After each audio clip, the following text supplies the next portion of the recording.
Chapter 1554. All the living beings on the surface had died. Hearing Black Dog's words, the four young people froze. This was such a shocking and terrifying piece of information that they couldn't react to it for a while. After a while, Shroud asked in confusion, "How could that be? What exactly happened?" Black Dog replied, "I suggest that you don't try to go to the surface. Otherwise, it's hard to say whether you'll survive or not." As soon as he said that, a series of faint, indistinct noises resounded from the top of the tunnel. These noises were so concentrated that they sounded like the sound of a torrential downpour hitting the ground. The young people held their breaths as they listened. Who would have thought hiding in the ruins of the Pantheon actually managed to avoid a disaster? But then, what exactly happened outside? I'm guessing it had something to do with the sealing technique. As soon as this technique disappeared, all the living beings on the surface died. Reneedle pondered. Scarlet thought for a bit, then said in realization, "That does seem to be the case." Guqing Shan pondered for a bit, then asked, "Shroud, other than preventing us from flying, what other effects does the Law Behemoth's spatial sealing technique have?" Shroud shook his head. "It doesn't have any other effects. This technique is actually a barrier of law. All living beings inside the barrier can't fly or teleport. A barrier? Then, can this barrier actually stop anything from the outside?" Guqing Shan asked. Shroud was a bit surprised, then nodded.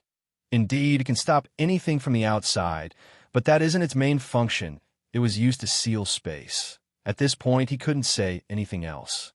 The spatial sealing technique, this time, was performed by all the Law Behemoths at the same time.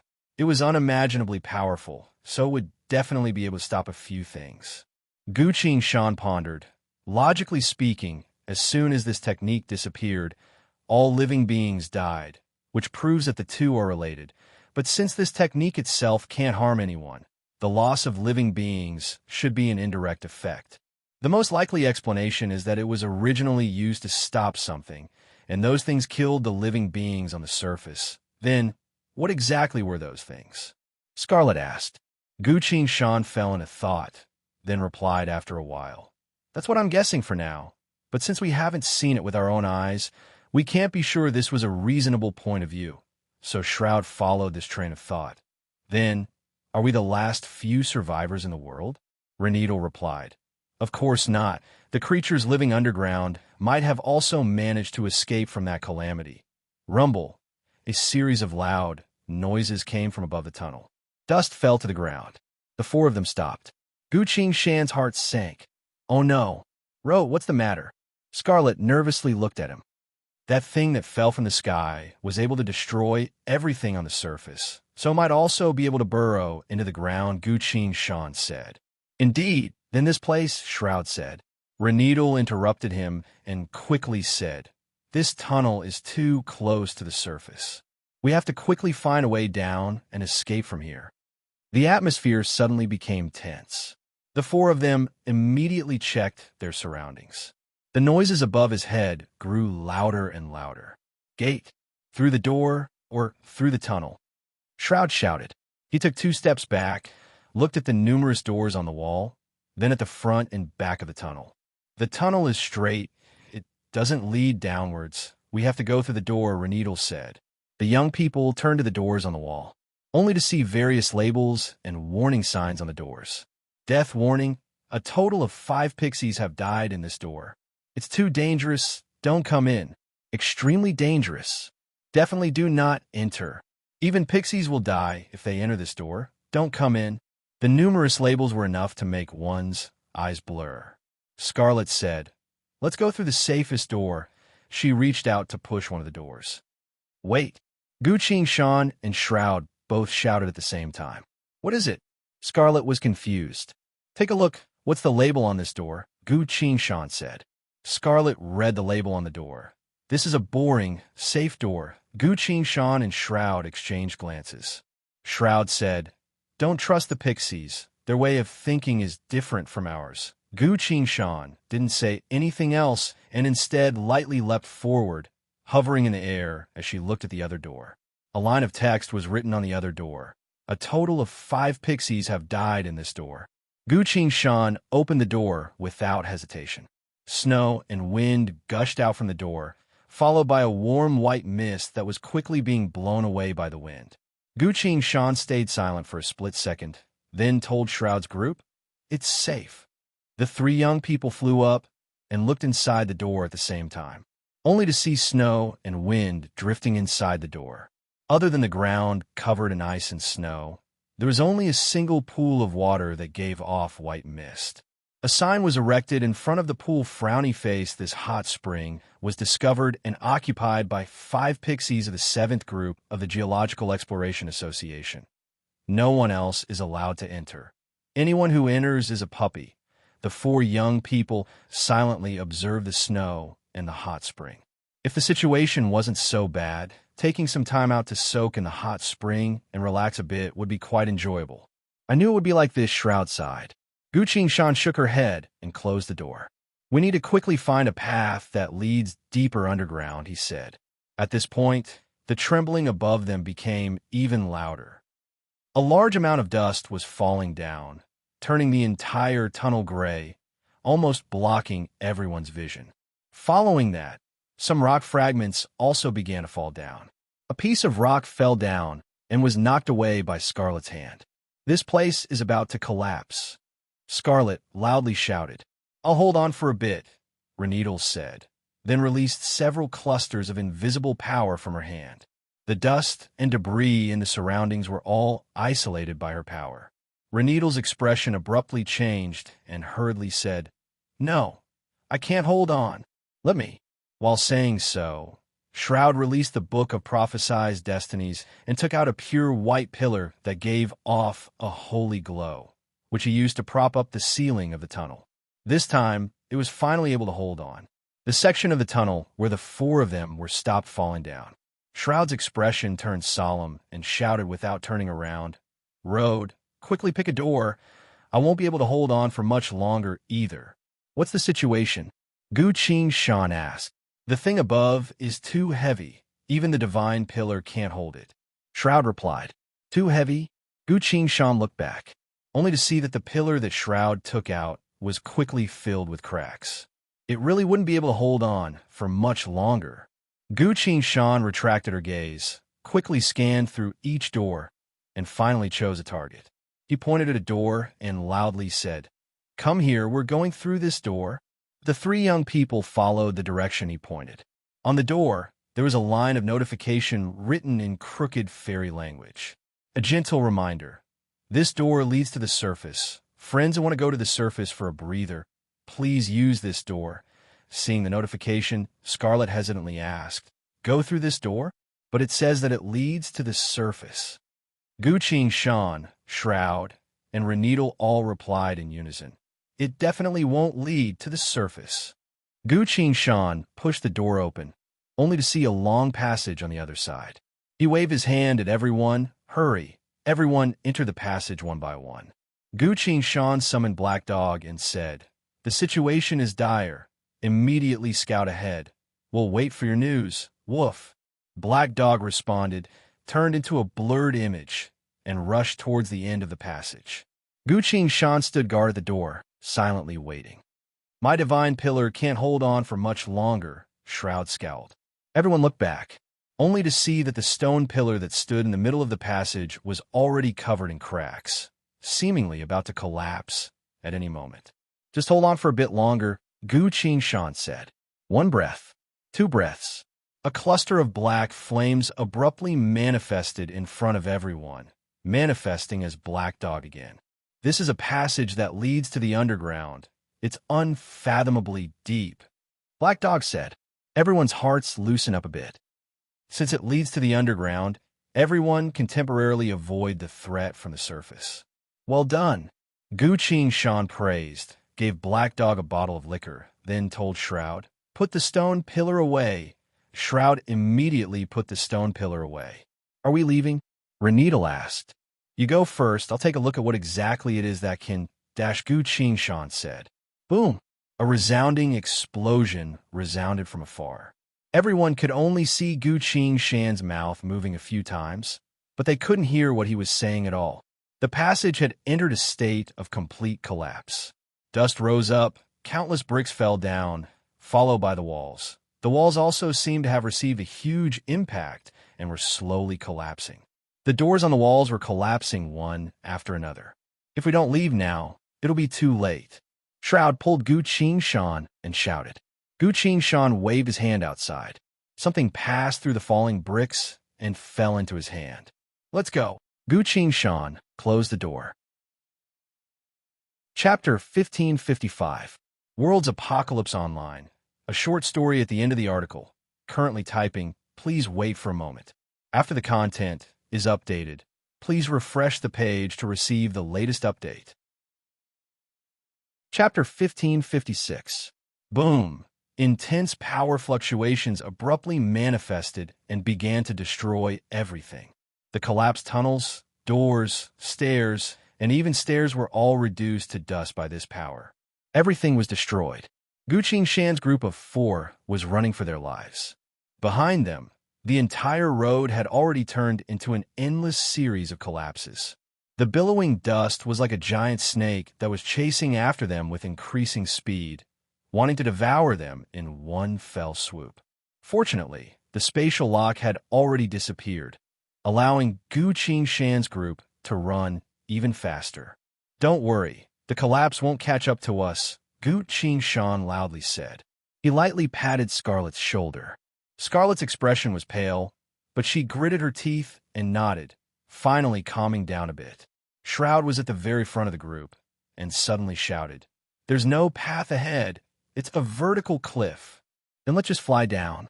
Reneedle said, "Hurry, hurry, hurry." Gu Qing-shan urged them. An extremely bad feeling was manifesting in his chest, causing him to feel suffocated and nauseous. Even my spirit sense is reacting so strongly. No wonder Scarlet also sensed it and was afraid. The situation is very bad. However, how did things develop to this point? Gu Qing-shan silently asked in his mind. At the very next moment, the 4 of them leapt up, flew off the cliff, and started falling down. Gu Qing-shan looked down, only to see that this was a vertical cliff, dark, deep, and bottomless. The 4 of them quickly fell. All of a sudden, a deafening noise resounded from the cliff. This was an indescribable noise, as if everything in this world that could make sound was roaring at the same time. This power. Oh no! Gu Qing-shan felt his consciousness becoming blurry. He barely managed to open his eyes to look at the other 3, only to see that Scarlet was still falling, but her eyes were closed and she had fainted. Reneedle grabbed Shroud's hand and also fainted. Shroud was still trying his best to hold on. Gu Qing-shan tried his best to maintain his consciousness and called out, "Shanu, catch us." After saying so, he fainted. Almost at the same time, Shroud also fell unconscious. An autumn water-like long sword flew out from Gu Qing-shan's back, circled around them, and flew down together with them. "Don't come out. The aftermath of that power is still spreading. It's very strong." Shanu sent her voice to the other 3 swords in Gu Qing-shan's thought sea. "So powerful, what exactly is it?" the Earth Sword asked. The 6 Paths Great Mountain Sword circled around the 4 of them and replied, "It should be a shockwave caused by the simultaneous eruption of various powers." "All kinds? How many?" Luo Bingley asked. "Countless, countless," Shanu replied. "All right, we don't have Invincible and Lawbreaker. It wouldn't be fun if we got knocked away, so let's not go," the Earth Sword replied with a resounding voice. Luo Bingley also said, "When they're about to land, you have to catch them. By the way, should we take the chance to kill Reneedle?" "We won't," Shanu answered right away. "Why not?" Luo Bingley asked. "Because Gongzi told me to catch us, not kill Reneedle. You're so inflexible." "I'm not inflexible. I'm supposed to listen to Gongzi," Shanu replied. It was hazy and blurry. A hoarse voice resounded in their ears. "I've been wondering, you hitmen only kill a few people. Why do you get so much money?" Gu Qing-shan turned around to see that the one who spoke was Liao Xing, Yifei Li, and Zhang Youngho were also sitting together. There was a sumptuous meal on the table, as well as 7 to 8 bottles of liquor. This was a certain night when the frozen hell first descended on Gu Qing-shan's homeworld. Everyone was having dinner, chatting and chatting. Jang Young-ho was eating a piece of steak and casually said, "We kill people to fulfill their wishes. It's considered a high-class custom-made service." Liao Xing was unconvinced. "I could just make a warp bomb and kill a bunch of people in one go. That's terrorism. It's affecting public order," Jang Young-ho scoffed. "All right, enough talk. Let's drink," Gu Qing-shan persuaded him. Everyone clinked their glasses and gulped it all down. Liao Xing didn't dwell on this and went back to eating his cream cake. Yi Fei Li suddenly spoke up. "Hey, Ing Hao, isn't killing people killing people? How can you make it sound so elegant?" Jang Young-ho's attitude towards Yi Fei Li was naturally different. He put down his knife and fork, looked at Yi Fei Li and asked, "I'm asking you, what do you kill people?" Yi Fei Li very naturally replied, "I fly over, kill them, then leave." Jang Young-ho shook his head. "What if you fly over and can't kill them?" Yi Fei Li was stunned. Jang Young-ho continued, "There was such a target. He was several times stronger than you, but you still managed to kill him in the end. Can you guess why?" Yi Fei Li thought for a bit and said, "I ambushed him." "That's not exactly the correct answer." Jang Young-ho pointed at him, then pointed at Gu Qing-shan and said, "I had someone send you to learn how to survive in the wild, how to hunt, how to learn various skills. What do you think that was for?" Yi Fei Li didn't say anything.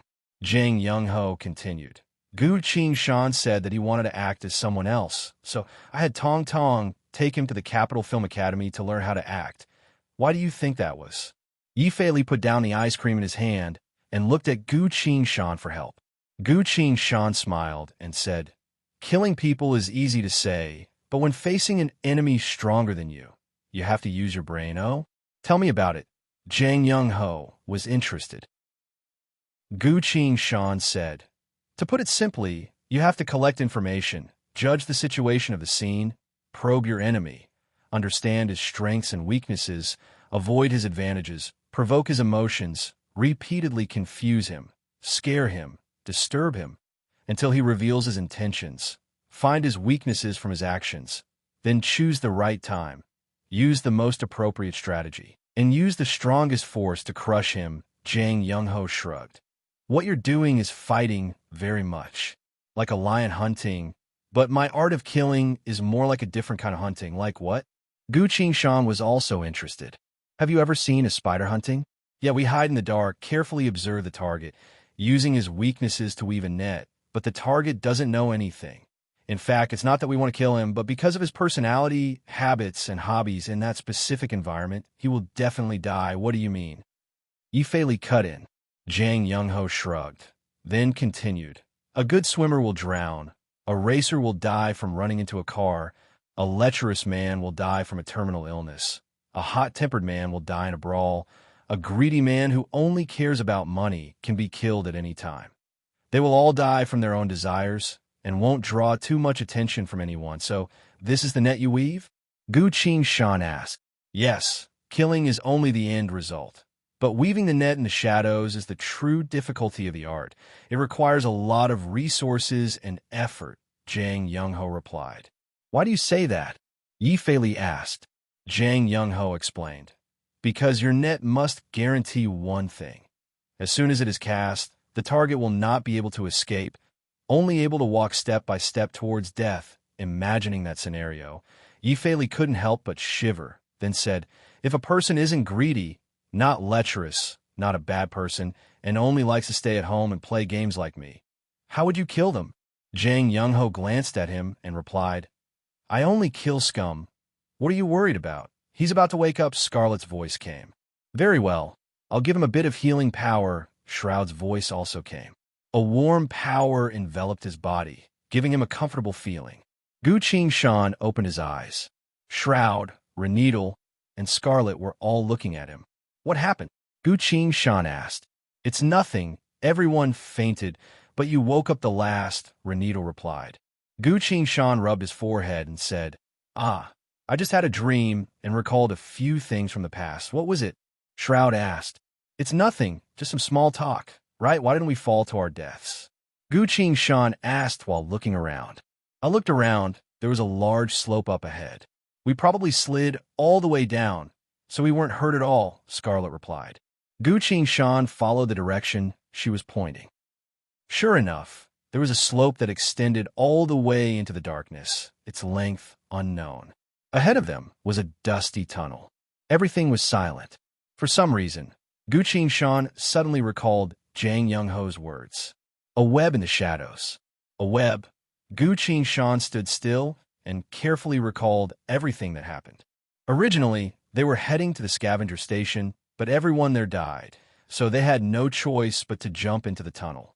Following that, the spatial ceiling technique created by the law behemoths disappeared. Everything on the ground had died. Our group had been running for their lives all the way here. Although this all seemed natural, Gu Shan now had a strange feeling. This was her intuition. It was as if there was an invisible hand pushing the development of the matter. Gu Shan didn't change her expression and told everyone. Seems like we're safe for now, Renedal asked. When we were running just now, you grabbed something from outside the door. What exactly was it? I didn't have time to look, Gu Shan replied. He took out a rectangular stone box, placed it on the ground, and opened it, while Scarlet exclaimed in surprise. Inside the stone box lay a beautifully shaped metal spear, which emitted a sharp aura out of nowhere. What a great item! Shroud exclaimed. Gu Shan held the spear in her hand and waited a bit. A line of glowing text quickly appeared on the War God UI, the Azura General Spear. Characteristics: multi-attack, powerful thrust, advanced sharpness, an item from the Azura realm. Gu Shan shook her head, then gave the spear to Shroud and said, You like to use long-handled weapons. Take it. I can use it to research and improve Abaddon's power. You gave me the spear. What about yourself? Shroud asked as he held the spear. You gave me a candle. Whenever I run into an enemy I can't win against, I'll make a wish that I can't kill them. That way they'll die, Gu Shan replied. Shroud chuckled. How could the causality law be that simple? The candle can only work on minor matters. Otherwise, wouldn't it be able to decide the fate of an entire world? Gu Shan suddenly thought of something. He yawned, then sat down in a corner and said, I'm too tired. Let's rest up a bit and observe if there are any more cave-ins above before we act. What do you think? All right, I'll give everyone something to eat, Shroud said. Everyone began to rest up. While eating, Gu Shan silently asked in his mind, What is it? Adorable? Shio. The jade pendant adorable was urgently calling out in his thoughts. See. Its voice carried a deep sense of fear. Chapter 1557. Adorable was afraid. Gu Shan didn't think of this at all. In the past, even when the situation was dangerous, Adorable would still act as if it was just a walk in the park. But since just now, it had been hiding within Gu Shan's thoughts, determined not to leave. Gu Shan regained her composure and slowly spoke. Don't be in such a hurry. Speak slowly, woo-woo. The jade pendant Adorable spoke a lot of things in his thoughts. You said that something is currently observing us. Gu Shan asked. Shio. Adorable confirmed it. But how do you know about this? Gu Shan asked again. Shio. Adorable hurriedly replied. Gu Shan went silent. Adorable said that it was an observation technique. If it was a technique, there would definitely be some sort of fluctuation which Shroud and I should be able to sense with our strength. But the reality was that neither Shroud nor I noticed anything out of the ordinary. Only Adorable was able to sense the technique and was afraid of it. An entity that could make Adorable feel fear. Gu Shan raised a bottle of liquor and took a sip. Didn't the Pantheon's deities all go to the dusty world? His gaze scanned through the surrounding walls. There were still murals on the walls, showing the glory of the deities of the past. Dust covered the ground. There were a few tiny footprints on the ground that extended all the way to the end of the dark path. These footprints were the pixies. From what I saw earlier, the pixies seemed to be very familiar with the Pantheon. While Gu Shan was thinking, lines of glowing text appeared in the void of space. Frowny face, you are this world's overlord of death. Almost all living beings on the earth have been killed or wounded. Your power has grown unprecedentedly strong. The flames of death you control have tripled in power.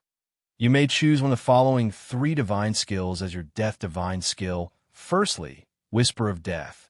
Using corpses as a medium, you may awaken living beings who have fallen into eternal slumber and converse with them. Second, Life Force Deprivation. When your death black dog deals damage to the enemy's life force will gradually fade away and be converted into your strength. Third, Edge of Plague. You are the master of death. When you hit an enemy, they will gradually fall ill. Gu Qing Shan stared at the war god UI, thinking about something else. War god UI, I seem to have been hit by an observation-type technique. Why didn't you warn me? He asked. The war god UI replied. Non-offensive observation. This UI will never display it. Gu Qing Shan asked curiously. Why not? The war god UI replied. You're already an adult who has reached 18 years old. Do I have to display a notification saying someone is looking at you just because someone glances at you on the street? Gu Qing Shan was speechless. What it said was reasonable and could not be refuted. That's true. I can't count on it for everything. On the war god UI, a small amount of soul points was deducted, followed by a new line of notification frowny face. Please quickly choose your secondary divine skill of death. Gu Qing Shan glanced through the 3 skills. A secondary divine skill. Huh? Gu Qing Shan carefully considered it. Life Force Deprivation can only be used in conjunction with Death Black Dog. Edge of Plague is suitable for prolonged battles, but my battles would usually be decided in a very short amount of time. As for Whispers of Death, it was also an ingenious way to obtain information. I choose Whispers of Death, Gu Qing Shan said. All the text on the war god UI disappeared. Clusters of black flames appeared around Gu Qing Shan's body. These black flames converged to form a dark ring of flames behind Gu Qing Shan's back. Shroud smiled.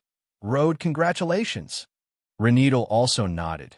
Congratulations. Scarlet was overjoyed as she grabbed Gu Qing Shan's hand and asked, You've gotten stronger? Isn't that right? Indeed, the law of death has grown stronger than ever before. So my power has grown stronger. Gu Qing Shan confirmed it. How much stronger is the power of death compared to before? About 3 times.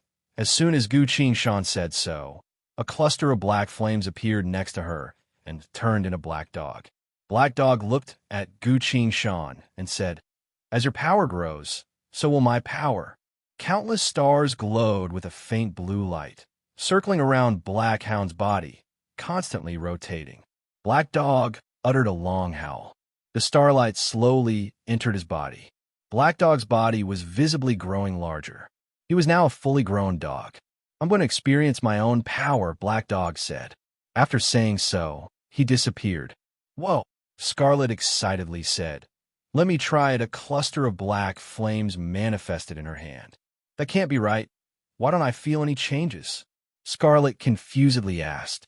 Gu Qing Shan shrugged. You're my covenant wielder, so you should also become stronger. Perhaps a bit delayed? Scarlet thought briefly, picked up the bottle of liquor on the ground, took a big gulp, and reached her hand out. The flames abruptly rose. It's working. She took another gulp. The flames rose by 1/2 meter. Then she took another gulp. The flames rose by 1/2 meter. She drank the entire bottle. The flames reached 5 to 6 meters high, exuding a terrifying presence. Whoa, so that's what I need, Scarlet excitedly said. Gu Qing Shan, Shroud, Renedal. Shroud silently sent his voice to Gu Qing Shan. Does she need to drink to unleash her power?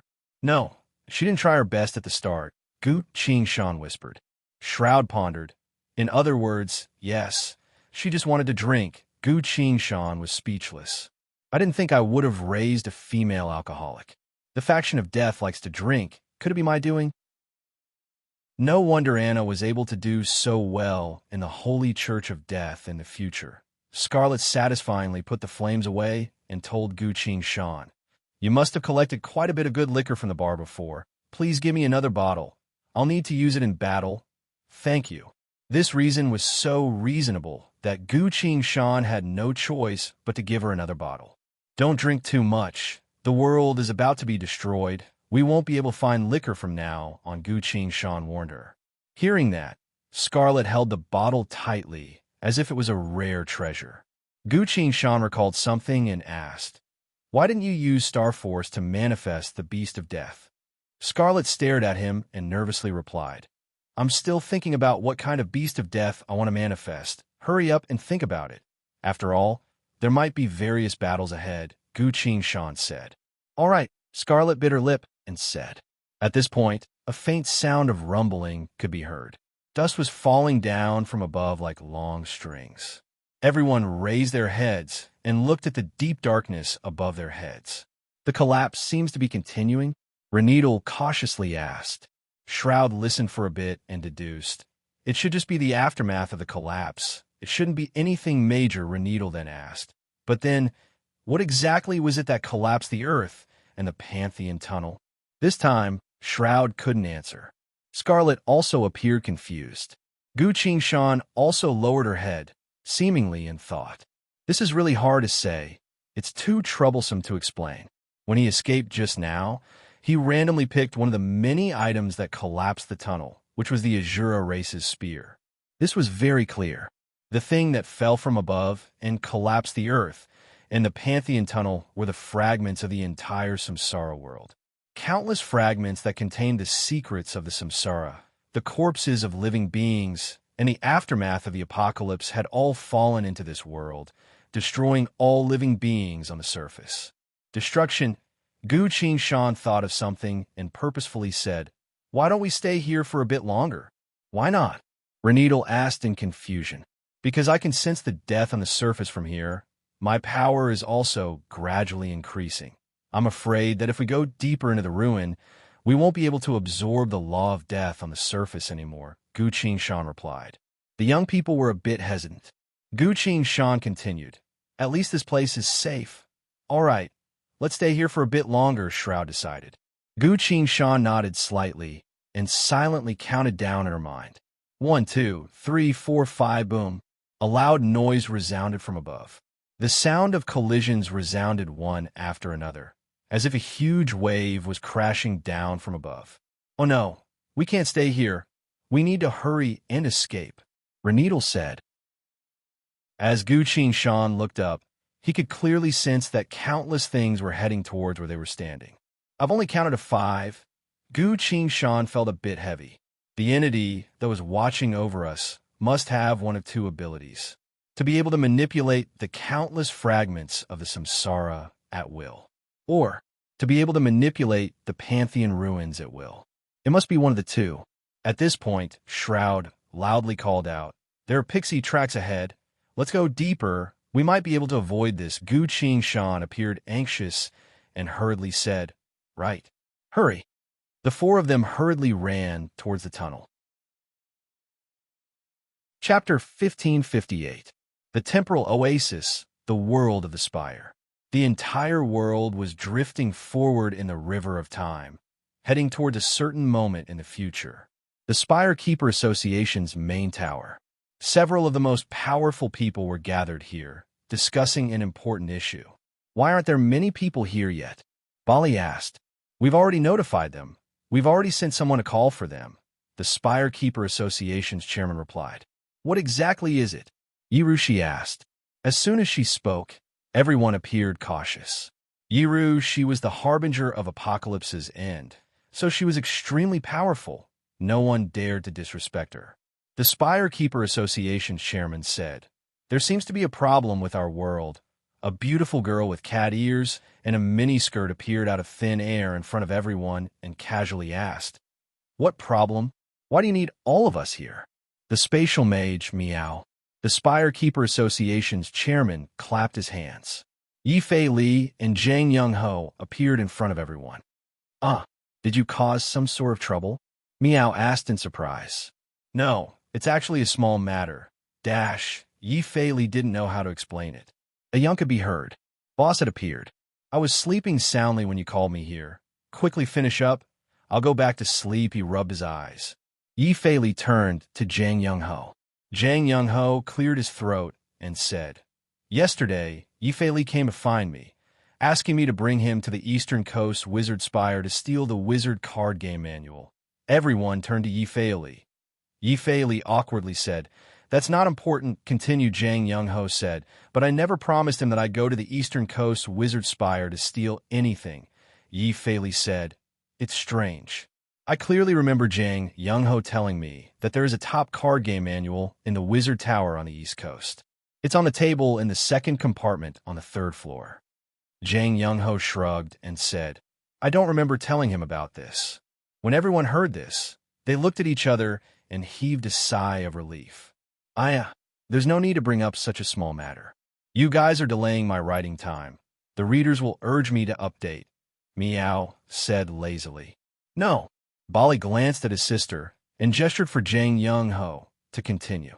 Zhang Young-ho adjusted his sunglasses and said in a low voice, Yi Fei Li's strength is no longer what it used to be, and I'm also a professional assassin. It's impossible for the two of us to remember what happened recently. What are you trying to say? Meow asked impatiently. Zhang Young-ho replied, I think it's very strange. I'm wondering if someone might be playing a prank on Yi Fei Li by pretending to be me. If it's true, then it's fine. It's nothing more than a joke. So, you found the person who pretended to be you? Meow asked. Zhang Young-ho paused briefly, then replied, No, such a person doesn't exist at all. Meow was surprised.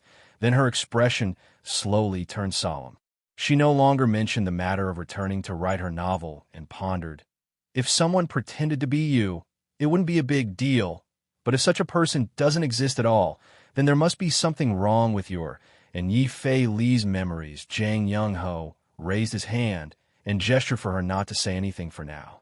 Everyone, I feel like this matter is a bit strange, and I'm also feeling a bit uneasy. So, I specifically checked to see if anything unusual had happened recently. What were the results?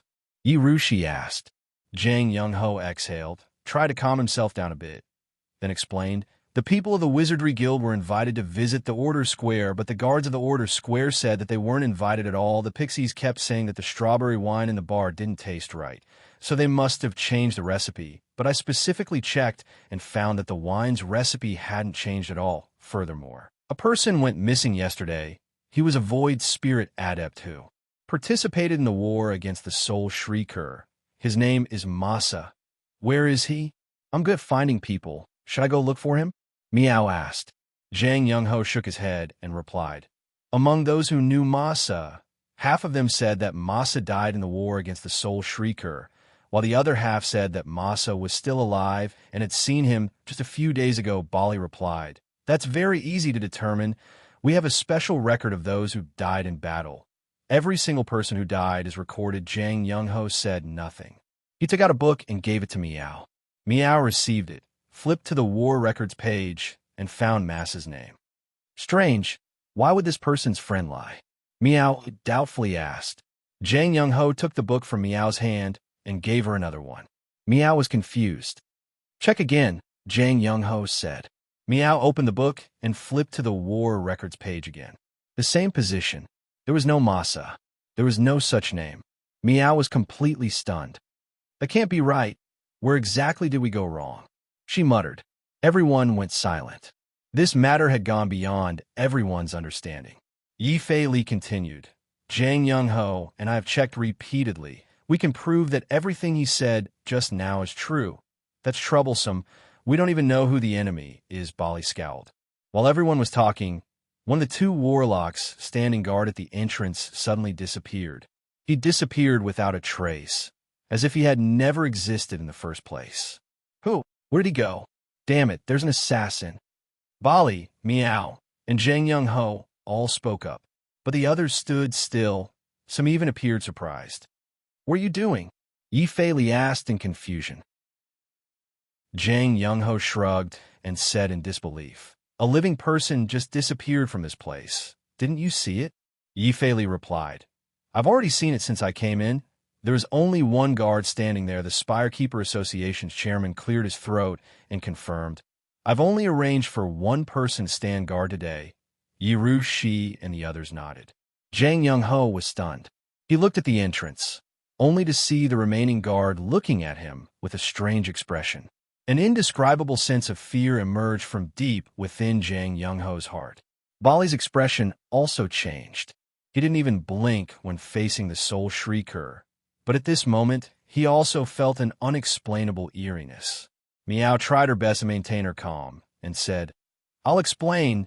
There really was a guard just now," she explained what the three of them saw. It was now that everyone realized. It turned out that the same thing had happened again. Everyone was speechless. They couldn't understand this at all. They didn't even know how it happened and thought that it was just how it was. "How are we going to deal with this?" Bali suddenly said, "Among us, the one who knows the most about the infinite worlds and the void is the greatest above the star crown. The great lord of infinite origins. Perhaps he is the only one who knows what happened." It was now that everyone realized that Boss hadn't said a single word since the very beginning, only to see Boss lowering his head, seemingly thinking about something. His complexion was terrifyingly pale. Bali had always been good friends with Boss, so he asked, "Do you know exactly what happened?" Boss gulped, then answered with a bitter voice. "My memories are shrouded in fog." He spoke with a strange tone and a low voice. "In a river of fate, once causality is determined, it cannot be changed. So the only thing that can be manipulated is the process of causality. That's why I buried 6 sealing tokens in the past, using them to restrict the course of history and ensure that it wouldn't change too much. It wasn't until Gu Qing-shan returned to the past that I was convinced that it was a good chance to use his power to retrieve the 6 sealing tokens. Why him?" Meow couldn't help but ask. "Because he is the only one who carries the key of the past and can use the power of distortion, and I've already reserved such a position. Only when he returns to the age of immemorial would history be completely fixed," Boss replied. Boss wiped the cold sweat off his forehead, then spoke with a trembling voice. "But only today did I find out that there's an entity that I couldn't detect. It has been hiding within the river of fate, silently waiting for Gu Qing-shan to return to that era. It is currently altering the cause and effect of history, causing both the past and the future to undergo a drastic change." Yi Ru, she refuted. "That's not right. I heard that causality cannot be changed. Only the process can be controlled and changed. You also said that earlier." Boss sighed. "What is happening to you right now is because the cause and effect of history is about to become untenable. The past, present, and future of the world are all undergoing drastic changes to be able to achieve such a feat. What kind of entity is it exactly?" Yi Ru, she asked. Boss shook his head. "I don't know. It's hidden so well that even I couldn't discover it when I was at my peak." "Does Gu Qing-shan have a way to deal with it?" Zhang Youngho asked. "This entity's power has surpassed that of the myriad deities, capable of altering cause and effect, as well as everything else. Gu Qing-shan's current situation is extremely dangerous. Her death is only a matter of moments away," Boss replied. Bali said, "Just tell me, what do we do now?" Boss looked up at the ceiling and remained silent for a long while. Suddenly, a hurried female voice resounded from the corner of the room. "Boss, do you remember? You must have a way to help him, don't you?" Lola. Lola had been hiding here all this time. She had the Shelter of Infinite Worlds ability, which allowed her to remain undetected by anyone. Boss turned to Lola. Lola rushed forward and grabbed his hand. "I once had a remnant of an occultism artifact. It was our bramble bird's greatest treasure. I gave it to Gu Qing-shan. Then Gu Qing-shan used it to capture you and bring you onto our ship. Do you still remember?" Boss nodded. Lola tightly held his hand and said, "You and Gu Qing-shan are mutual rescuers. This is something that even the occultism side recognizes. You can definitely save him." Boss looked at Lola and suddenly smiled. "I'm not sure if I can do it." He shook his head and let go of Lola's hand. Boundless starlight began to radiate from his body like a sky full of stars. "I've lost all of my power. Only this life is left. What use would this remnant life of mine be able to do?" Boss slowly retreated into the starlight.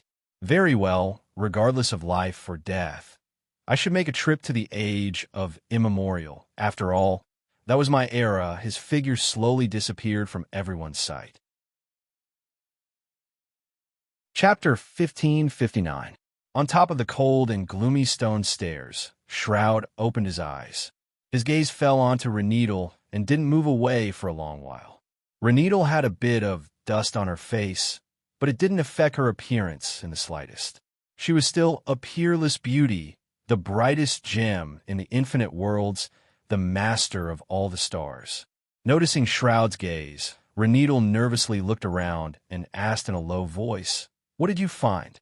Shroud closed his eyes, then opened them again. "It's nothing." Saying so, he turned around and looked around, only to see that this was a spiral staircase that led upwards, at the end of which was a door. The pixie's footprints followed the staircase all the way up, guiding the group. At the bottom of the staircase, countless items were slowly piling up, approaching the four of them. The four of them couldn't help but follow the staircase towards the door above. Gu Qingshan was at the very back of the group, occasionally taking one or two items from the pile of items to take a look, then toss them down again. Shroud naturally understood what Gu Qingshan was doing. "Road, did you find anything useful?" he asked aloud as he sprinted upwards. Gu Qingshan shook his head. "I didn't find anything, but a few powerful items were damaged and in a very dangerous state suddenly." Gu Qingshan noticed the corpse of a beast among the countless items. He stopped without hesitation, flew down, caught the corpse, and brought it back up. This was the corpse of a tiger. Even in death, it was still giving off a terrifying presence. Gu Qingshan put his hand on the tiger's head, activated Whispers of Death, and said, "Wake up." The tiger instantly turned into dust and disappeared in front of him. Gu Qingshan was stunned. Whispers of Death was a law of death ability that allowed one to communicate with the dead. But why did the tiger's corpse suddenly disappear? A line of text quickly appeared on the war god UI. "Frowny face, this corpse belongs to a samsara creature. Its soul has returned, no longer bound by the law of death of the age of immemorial." Returned, which meant it had gone to the realm of Huangquan. According to the laws of the ancient world, after death, all living beings would return to the dusty world and would never return to the world of life. The Six Paths reincarnation, on the other hand, was a closed cycle of six worlds. The living beings lived and died in it, never ending. TSK, the original world, was different, and the place they went to after death was also different. Gu Qingshan retracted her hand and quickly caught up with the others. "No, let's just fly up," Scarlet loudly told him. "It's too high. I don't know what dangers lie ahead. It's better to slow down." Gu Qingshan said seriously. Suddenly, a voice rang out in his mind. "Gu Qingshan, I'm boss." Gu Qingshan shuddered and quickly replied, "Why are you here? Where are you?" "I'm Shroud right now," boss replied. Gu Qingshan looked up, only to see Shroud nodding unnoticeably to him. The look in Gu Qingshan's eyes changed. Another person had taken over Shroud's body. How similar was this to Reneedle? So how could he easily believe it? "You said to Shroud? The same space-time cannot contain two identical people. Do you have any way to prove your identity?" "If you don't, I'm going to attack you," Gu Qingshan replied. "You and I are mutual rescuers. You used Lola's occultism to save me," boss replied. He explained further, "I left a trump card on my body, so now that I've returned to this era, I'm basically living it all over again. Why did you return? Are you still immortal?" Gu Qingshan continued to ask. "I'll tell you the reason for my return in detail later. I'm currently only a teenager, no longer the body of the eternal abyss, so I can naturally die at any moment." Gu Qingshan doubtfully asked, "Do you have any other evidence?" Boss replied, "We danced together, Gu Qingshan." At this point, Reneedle suddenly shouted, "I've stepped on a mechanism. Everyone be careful." Everyone hurriedly looked up, only to see that her foot was stuck in one of the stone steps, unable to be pulled out. At the end of the stone steps, a surging gray light was rushing towards her. In the blink of an eye, the gray light had reached Reneedle. Boom! A resounding explosion resounded. A figure stood in front of Reneedle, blocking the gray light. "Shroud, or rather, boss." Reneedle was shocked. "Shroud, are you all right?" Boss spat up some blood in disdain and coldly replied, "This kind of attack is nothing. It's not even enough to tickle me." He immediately fell to the ground. Reneedle finally managed to pull her foot out of the mechanism, hurriedly leapt forward and caught him. "Shroud?" she called out in panic, only to see Shroud closing his eyes and falling unconscious. Watching from afar, Gu Qing Shan silently sighed. There's no need to think about it. This really is him. Gu Qing Shan flew forward and carefully checked Shroud's situation. He's fine. He used the Book of Prophesied Destinies. He was only knocked unconscious, Gu Qing Shan replied. We need to leave now. Scarlet pointed below. The countless items from the samsara were quickly piling up, moving closer and closer to the stone steps they were standing on. These items were originally treasures of the samsara, which was why they were able to survive even after the samsara was destroyed, but now that they were tainted by the presence of the apocalypse, their powers had also become uncontrollable, piling up together to form an irresistible chaotic power. Anyone who fell down would immediately be torn to shreds by the chaotic power. Now that Boss had regained his youthful body and no longer possessed the undying characteristic, Gu Qing Shan became a bit more serious. He carried Boss on his back and told the two girls, I'll go from the front. You two can only walk where I've walked, just in case you step on another trap. The two girls replied. The four of them ran for their lives and finally reached the door. The pixie footprints disappeared as soon as they reached the door. Obviously, they had already entered this door. Gu Qing Shan walked up to the door and pushed it. The door didn't budge at all. It even gave off some sort of power that pushed him back. A resounding voice resounded. To enter this door, you must surpass this door in a certain field of art. This is a causality law established by the myriad deities, a prerequisite for mortals to enter the divine palace. If you cannot achieve this, you will immediately be transported back to the surface. Trickery and destruction are not advisable. Otherwise, as soon as you enter this door, you will also be transported back to the surface due to not receiving the blessing of the deities. The two girls' expressions both paled. The surface is now the burial ground of all living beings. It took so much effort to reach this place, but it was a dead end. The field of art, Renedal, Scarlet, dash before Gu Qing Shan could finish, the two girls both shook their heads. I don't know any art, Renedal replied. Me neither. I'm such a piece of trash, Scarlet smacked her own head. Gu Qing Shan looked down. The samsara entities are about to reach the door. Art, Gu Qing Shan thought for a bit, then went closer to the door and said, I know how to dance. The door immediately replied. That is an incredibly grand dance, but you have not practiced enough, so your accomplishments are insufficient. Gu Qing Shan thought for a bit more, then said, I know how to perform. The door then replied. I admit that you have the air of a performing artist from the previous generation. Please perform a spontaneous performance on the spot. The time limit is 5 minutes. Perform my ass. Gu Qing Shan felt a surge of anger. In 5 minutes, those samsara entities would have already drowned us all. He forced himself to calm down. Don't be impatient. Don't be impatient. If the pixies can pass through, then I should use the pixies' method to deal with this problem.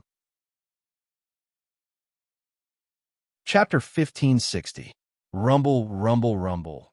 All sorts of messy, broken things with an aura of destruction were piling up.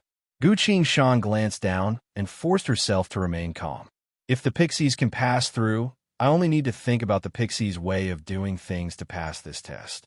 What would the pixies do?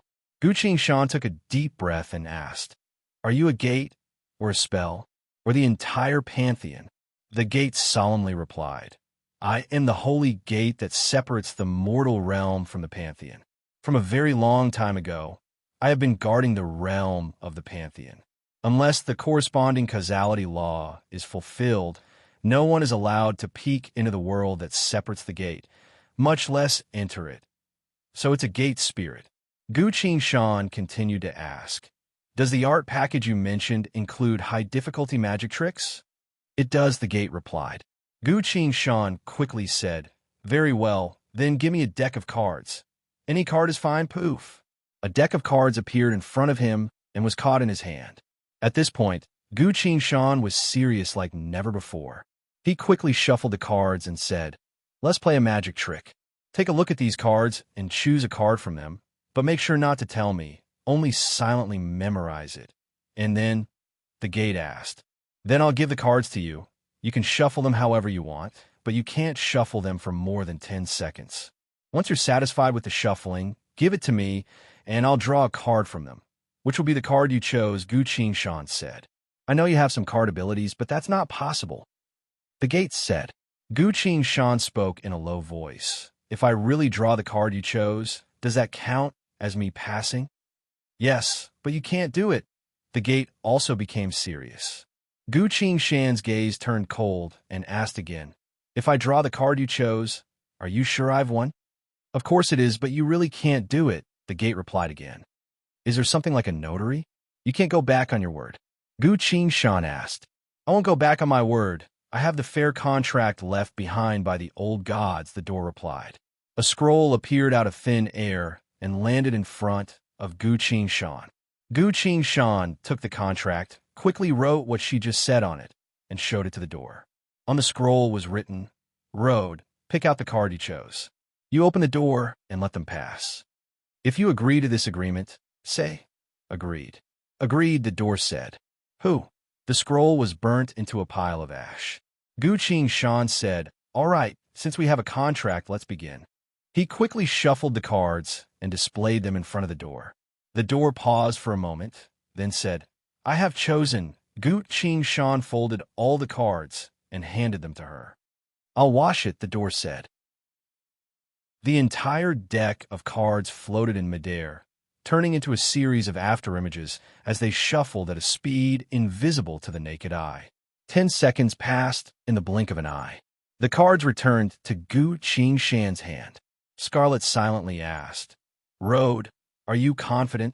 No problem, Gu Shan replied. Hurry up. Those things are about to reach us, Renedal said. At this point, the cards were shuffled and returned to Gu Shan's hand. Gu Shan lowered her head and quickly laid out the cards one by one, then said, all right, let me guess which card is the one you chose, the door muttered. Gu Shan waved her hand dismissively. Don't disturb me. This is a great art. The door could only remain silent. 1 breath, 2 breaths, 3 breaths. Gu Shan abruptly looked up and shouted at the door. I found it, the door asked. Which one is it? Renedal and Scarlet also nervously looked over. Gu Shan drew a card and slowly displayed it in front of the door. You failed, the door said. No. Take a closer look, Gu Shan curtly replied. The door froze, unable to say anything for a while. Scarlet and Renedal also took a closer look, only to see a line of crooked text cut out from the card. The card you chose. The air suddenly became silent. Renedal and Scarlet were both speechless. The door muttered. No, this isn't the card I chose. You failed. Gu Shan shouted. You're cheating. The door's voice abruptly became louder and shouted. You're the one who's cheating. We clearly. Gu Shan cut it off and spoke even louder. We clearly agreed. I'll draw the card you chose. The door protested. That's not. Gu Shan cut it off again and angrily scolded. I've confirmed with you twice, and I've even written a notarized scroll, which means that our agreement is valid. I've already shown you the card you chose, so why did you change your mind and say that you want a card I chose? The door angrily shouted. The notarized scroll. Show me the scroll. Gu Shan shouted. A burning flame appeared out of nowhere, manifested into a scroll, and unfurled itself between the door and Gu Shan. It read, Road, pick out the card you chose. You open the door and let them pass.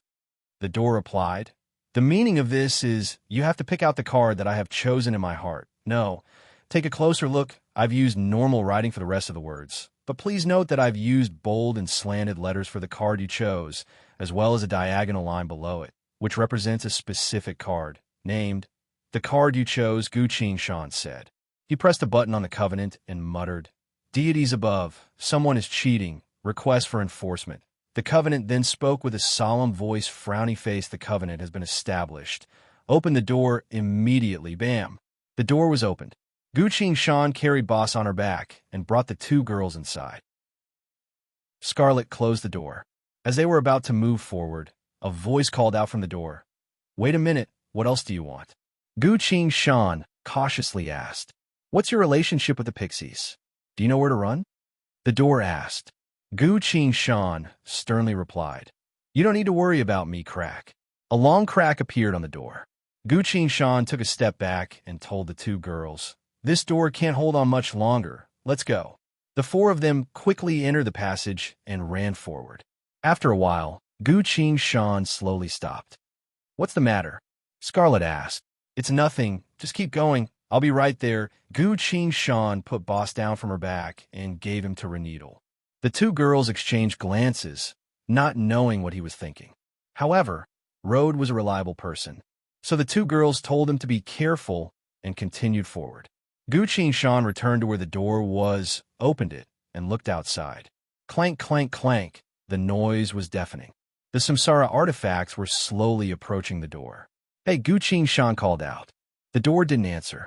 Door spirit, are you still here? Gu Qing Shan asked again. An angry voice resounded. I am the god of the holy gate, not some kind of door spirit. Gu Qing Shan nodded. Door god, I have something to tell you. Speak, the door replied. You can see that this place is about to be destroyed. Wouldn't you also be done for if you were still here? Gu Qing Shan asked. The door replied. I will not be destroyed. Even if I am destroyed, I will continue to be reborn. Gu Qing Shan continued. But if you are submerged by those things, you will remain in a state of constant destruction, which is the same as enduring eternal torture. Even if you aren't afraid of that, it would be too lonely for you to stand here by yourself for countless years. What are you trying to say? The door asked. Gu Qing Shan replied. How about you come with me? The outside world is vast. You'll be able to meet many different artifact spirits, see sceneries that you have never seen before in your entire life, face many new challenges together with me, do many things that will forever be remembered. The door went silent for a bit, then replied, My duty is to set the boundary and protect the things inside the door. I don't know what I could do outside. Gu Qing Shan replied. Let's talk about that after we get out. It's much better than being tortured by. The apocalypse is here. The door sighed. There's a causality law set up by the myriad deities on my door bolt. It has fixed me here. I cannot. Clang. The sound of a sword resonating cut off the door's explanation. All right. I've helped you remove that causality law. Gu Qing Shan sheathed her sword. The door was a bit surprised, then said, I've been standing here for too long. I don't have any strength left. Unless you can find some gems for me to eat, I won't have the strength to leave. Gu Qing Shan searched around and managed to find a few gems. These were the only good things Rode had on him. After the door ate the gems, it stopped moving. Can we leave now? Gu Qing Shan asked. The door suddenly spoke with a sorrowful tone. I've guarded this place for countless years. I really don't want to leave. If you can help me clean my body, I'll have the face to go out and meet people again. Remember to use the highest grade of cleansing fluid. Holy Spring is also acceptable. Gu Qing Shan scowled. I said you're fat, and you're still so happy? I can't spoil you like this. Without hesitation, he turned around and left. He walked towards the dark passage and said, I'll give you one last chance. If you want to come, then come. If you don't, then just stand there and never follow me again. The door was panicking. With a boom, it broke free from a stone wall by itself and jumped up to catch up with them. Following behind Gu Qing Shan, it muttered, I've never been far from home before. I'm not sure if I can get used to the weather outside. And also, where should I normally stay? I don't like places that are too humid. If you can find some gems, I actually like to eat green gems. Can you prepare some for me? Gu Qing Shan lowered her head and walked forward, only uttering a single word after a while. I can, right? I haven't walked for a long time. Can you carry me? The door asked again. Gu Qing Shan abruptly stopped and glared at the door next to him. The door was startled by his killing intent and spoke in a low voice. Actually, it's fine if you don't carry me. I'm just afraid that it would be too strange for a door to walk on the road alone. Huh? Don't you think it's strange? Can you accept a door as a companion? Or perhaps you men prefer women over existences like us? Gu Qing Shan face-bombed and controlled her emotions. When we travel the infinite worlds, the first rule is to observe more and speak less, lest others discover too much about us and fall into a disadvantageous situation, or even get killed. That's why you need to speak less. The door pridefully spoke. That's for you mortals. I am the sacred gate. Besides myself, nothing can harm me. All was quiet. Gu Qing Shan didn't say anything and simply stared at the door. Noticing something amiss, the door hesitantly spoke. I can continuously reforge myself. Even if I'm broken, I'll immediately revive and become even sturdier. I've never been afraid of anything. Gu Shan was still staring at the door for a while before uttering a single word. Earth Sword. An ancient sword appeared from the void of space. I've been listening. The Earth Sword spoke in a resounding voice. Teach me how to be a person, Gu Shan replied. Understood, the Earth Sword replied. Boom! A deafening sound of impact suddenly resounded in the tunnel. Chapter 1561. The passage was long and silent, so it didn't take long for them to fall into complete darkness without any light. Little sister, please provide some light, Gu Shan said. Renedal pouted and flicked her finger. A dot of light silently flew in front of them and illuminated the passage. Their surroundings remained silent. There was dust everywhere, as if no one had been here for a very long time. There was only a single, fragmented footprint. This was the footprint of a pixie. Everyone followed the pixie's footprints and continued forward. Road, where did you go just now? Scarlet curiously asked. With her back to Shroud, Gu Shan replied, That door has been sitting there for so long, it's quite pitiful, so I went to invite it to join our group. What do you want a door for? Renedal asked. I don't know, Gu Shan replied. Does it listen to you? Renedal asked. I've already beaten it up once, Gu Shan replied. Wouldn't it be too cumbersome to carry around an arrogant thing that I don't know what to do? Renedal calmly asked. Gu Shan replied. I'll just leave it in my personal storage space, it's fine. Renedal scoffed and didn't say anything else. The group continued forward. Half an hour later, a gust of cool wind mixed with moisture blew in his face. A river? If there's a river, it means that this passage is about to reach its end.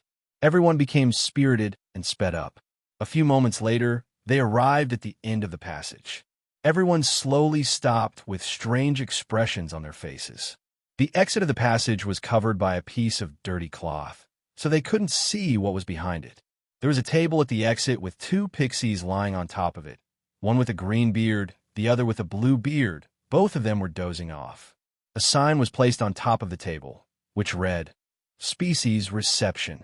Scarlet whispered, My power of law has already sensed that there's a quipcraft on that cloth. Gu Shan also sensed it. He handed Shroud over to Renedal and walked up himself, greeting them. How are you two? The two fairies were fast asleep. Gu Shan knocked on the table and coughed. Hey, someone's here. Please wake up. The two pixies continued to sleep soundly. Gu Shan took a deep breath, then suddenly bent down and shouted into the ears of the two fairies, It's time to eat. This sentence finally had some effect. The two pixies' ears twitched. They raised their heads and looked around with sleepy eyes. The green-bearded goblin looked at Gu Shan and said, Buddy, is the menu for tonight eating living people? The blue-bearded demoness said, No, humans are too smelly. We never eat them. The green-bearded pixie sighed in relief. That's good to hear. Wait a minute. Isn't this Shroud and his companions from the World Valley? The two pixies smiled together. Shroud seems to be asleep. The noisy brat in front of us seems to be called. Ro, hello. I'm Rhoda, Gu Shan said. All right, it's Rhoda. Congratulations on avoiding the disaster on the surface. By the way, where did you come from? The green-bearded pixie asked. We followed one of your footprints here, Gu Shan replied. Ah, that's a special quipcraft that we left behind throughout the ruins, specifically to guide people here, the blue-bearded pixie said. The green-bearded pixie said, Let me see how you got here. He chanted an incantation and tightly closed his eyes. A few moments later, the green-bearded pixie exclaimed in surprise, then opened his eyes to look at Gu Shan with a strange expression on his face. What is it? The blue-bearded pixie asked. They took the path with the gate, the green-bearded pixie replied. Ah, that gate is really hard to deal with. Every time we have to convince them, they'll fall for it. They'll let us off the hook, the blue-bearded pixie replied. It came back to its senses and asked in confusion. These guys took the most difficult path. How did they get here? The green-bearded pixie pointed at Gu Shan. Not only did this brat pass through that gate, he even took the entire gate apart. The blue-bearded pixie was shocked, then opened his eyes wide as he observed Gu Shan. You took the gate apart, and here I thought we were shameless enough. Who would have thought there would be someone even more shameless than a pixie? He shouted in a loud voice. Gu Qing Shan. Scarlet. Reneedle. Gu Qing Shan had been through a lot, so she didn't feel embarrassed at all and casually asked, Gentlemen, may I ask, what exactly are you doing here? The two pixies cautiously looked at him. The green-bearded pixie tossed out 4 badges and said, Hurry, get through this place. Don't even think about trying to trick me into giving you the cake in the 5th pocket on the left, the blue-bearded pixie replied. That's right. Once you get through this passage, you'll naturally know what's behind you. Don't talk to us. They both covered their mouths, expressing that they didn't want to say anything else to Gu Qing Shan. Gu Qing Shan received the 4 badges and gestured to the 2 girls. The 4 of them walked past the 2 pixies and arrived in front of the passage covered by a piece of cloth. An invisible fluctuation swept past the 4 of them. Permission granted. The piece of cloth called out. It rolled itself up and made way for them. As Gu Qing Shan's group walked out, they saw that the outside was a vast underground river that stretched as far as the eye could see.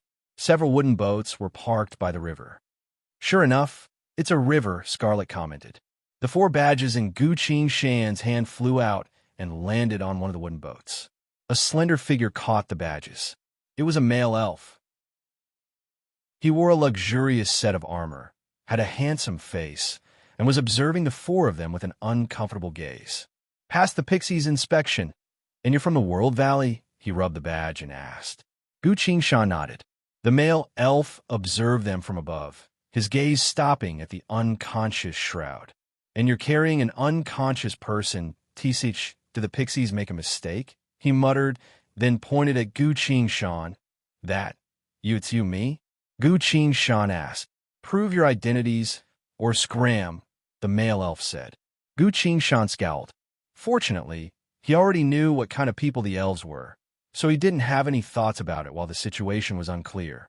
Seeing the elves again after so many years, Gu Qing Shan recalled that girl. The angel of condemnation who almost died, but managed to survive, the wielder of one of the wings of fate, Dusk. What has she been doing all these years? Now that both of the wings of fate have appeared in the ruins of the Pantheon, what will happen next? Gu Qing Shan stood still, but intense flames of death abruptly erupted from her body, manifesting into a black skull several dozen meters tall. The black skull looked down at the elf. Is this enough? Or do you want to understand death more deeply? Gu Qing Shan casually asked. The elf looked at the black skull of flames, slowly smiled, then bowed to Gu Qing Shan's group. People of the World Valley, you are the only ones who can form a covenant with the laws of reality. You are noble and rare entities. Please follow me to cross the river. Where are we going? Gu Qing Shan asked. The Isle of Protection, the elf replied. What kind of place is that? Gu Qing Shan asked. The elf's attitude was extremely good as she patiently explained. It is a hidden and safe place, a protector of our elven race. She had sensed that a calamity was about to happen, so she had established a shelter here in advance. There's no mistake. It really is Little Dusk. Gu Qing Shan felt a sense of joy, then snuck a glance at Reneedle. Reneedle didn't react at all. She had already forgotten everything that happened to the previous Reneedle, as well as her own background. She only remembered what happened after she fell into the water. Other than you pixies, how many people were saved? Gu Qing Shan asked again. The elf chanted an incantation in a low voice, then answered, We save the existence of many races. Even if the world above the surface is destroyed, the species will continue to survive and not go extinct. Oh, you're still doing such a thing? Gu Qing Shan asked in surprise. The elf appeared respectful and replied, That's right. Our protector wishes for more people to survive. How impressive, Scarlet commented. The wooden boat left the shore and drifted deeper into the underground river.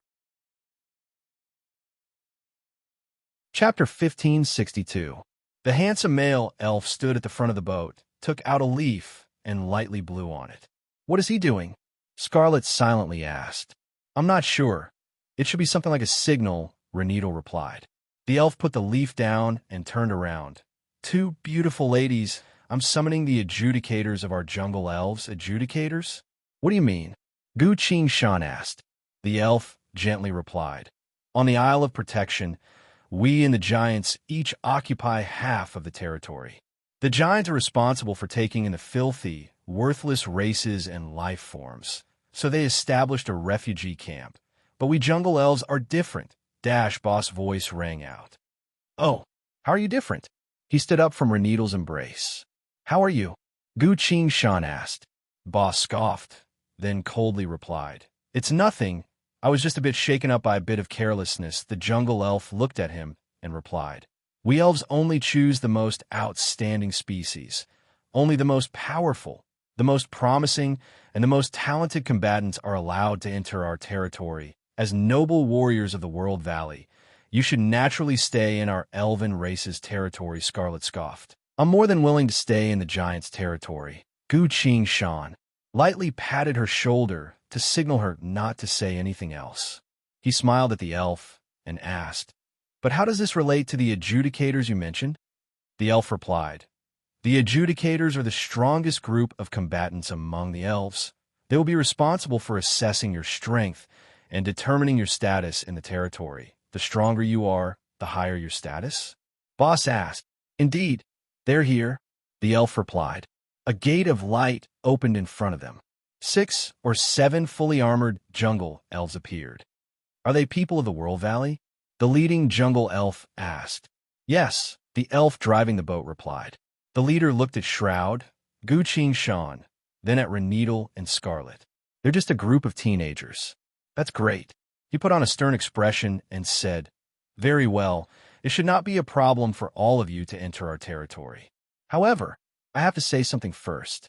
We, the jungle elves, respect the laws of nature. Only powerful species that have undergone selection will be allowed to stay and obtain the corresponding rights and status in our territory. The leader pointed at Reneedle and said, You can pass first. Everyone was taken aback. Reneedle asked, Why did I pass directly? The leader said, Your beauty is rare. As long as you exist in this world, you are the symbol of beauty. Reneedle laughed softly and said, In that case, I have a much better impression of you. The leader nodded and said, A young girl like you, even if you don't have any strength, you can still be in existence similar to a female slave, a vassal of our jungle elves. The smile on Reneedle's face froze. Boss squeezed her hand and walked out, shielding her behind him. Boss asked, Wait a minute, I want to ask you how you adjudicate, the leader replied. A battle. If you can take 10 strikes from any one of us, you'll be granted temporary residence. If you can take 20 strikes, you'll be granted permanent residence. If you want authority, that will depend on whether or not you can win against my subordinates. Then what happens if there are casualties? Boss asked. The leader coldly laughed and replied, My apologies, natural selection has always been a cruel law of nature. We respect it, abide by it, and continue it. Very well. Boss took out the book of prophesied destinies and muttered. A tricolored spear appeared in his hand. Gu Qing-shan asked, Do you need help? Boss replied, I haven't had a chance to stretch my body since I arrived. An indescribable presence began to rise from his body. Even if Boss only had the power of a teenager, his experience, skills, control over his power, and mastery of spells were still the strongest among them. He was the greatest above the star crown. Gu Qing-shan took a few steps back and said, Leave the one driving the boat. Otherwise, we won't be able to find the way. Got it. Boss looked at the jungle elves and smirked. All of you, come at me together. He didn't care if they replied or not. His figure flashed and charged into the group of elves like a hungry tiger pouncing on sheep. You're quite brave. The elven leader coldly smirked as he drew his weapon, only to find that the world had suddenly turned dark. Huh? What's going on? The elven leader was surprised. A second later, the last of his vitality left him. The jungle elven adjudicators on the wooden boat had all disappeared. Their corpses flew into the flowing river, turned into a deep red, and were quickly washed away by the river. Almost in the blink of an eye, the battle was over. Boss put his spear away and turned to look at Reneedle. Shroud, you've gotten stronger. Reneedle tilted her head and smiled at him. Boss casually replied, It's just a small matter. His legs suddenly softened and he knelt down in front of her needle with a plop. The air suddenly became silent. Boss remained kneeling on the ground, not moving at all. From the looks of it, even he himself was surprised. After a while, his lips moved a bit and forced out a few words. Reneedle, I didn't take good care of you in the past. This kneel is to apologize to you. Reneedle forced herself to remain calm and said, Get up first. No, I'll only get up if you forgive me, Boss insisted. Gu Shan looked at Boss in confusion. How did the situation become like this? Although Boss is, but he shouldn't be. Shroud, get up. What are you doing kneeling for? Gu Shan tried persuading him. Their eyes met. What's wrong with you? Gu Shan sent her voice. Boss sent his voice. I haven't gotten used to this body yet. I fought too hard and lost all my strength, so I can't stand up. Gu Shan was speechless. You can't stand up if you can't, but isn't apologizing a bit too natural? Did you practice it before?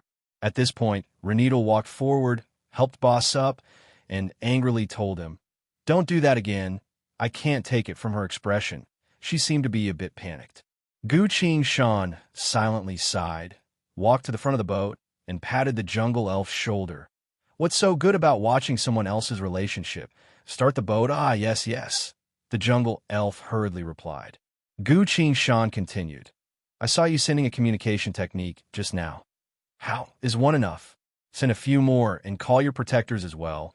It's more lively with more people. The jungle elf looked at Gu Shan in shock. Gu Shan smiled and said, Just do it. Don't make me rush you again. A cluster of black flames manifested into a skull that silently appeared on his shoulder, staring at the jungle elf with its deep eye sockets. The elf trembled and hurriedly sent a communication technique. Half an hour later, the wooden boat docked. Groups of jungle elves had already been waiting on the shore as if they were facing a great enemy. It wasn't just the elves, even the giants had arrived. Standing in front of everyone was a young girl. She silently waited for the wooden boat to dock. And then she saw that person. Two elven generals quickly came forward and asked in a low voice, Venerable Protector, should we attack now?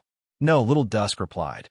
She stared at Gu Shan with a reminiscent expression, but quickly regained her solemn expression. Visitors from the World Valley, why did you kill the adjudicators sent by the elves? She asked. Boss barely managed to remain standing and was about to answer when Gu Shan stopped him. Gu Shan replied, We heard that the elves follow the rule of natural selection, survival of the fittest. Indeed, this is the will and choice of their race. Even I can't interfere with them, Little Dusk said with a troubled expression. Gu Shan clapped her hands. As for me, I share the same sentiments as the elves. I also feel that there is no need for those useless races to exist. The elves appeared resentful and drew their weapons. Little Dusk silently waited for him to continue. Gu Shan lowered his head and took out a pair of crimson gauntlets. This was a birthday gift from banishing Sword Saint Wang Jin in the tomb of myriad beasts. There were too many people, and there were all sorts of people mixed together. Furthermore, he had a vague feeling that something was wrong.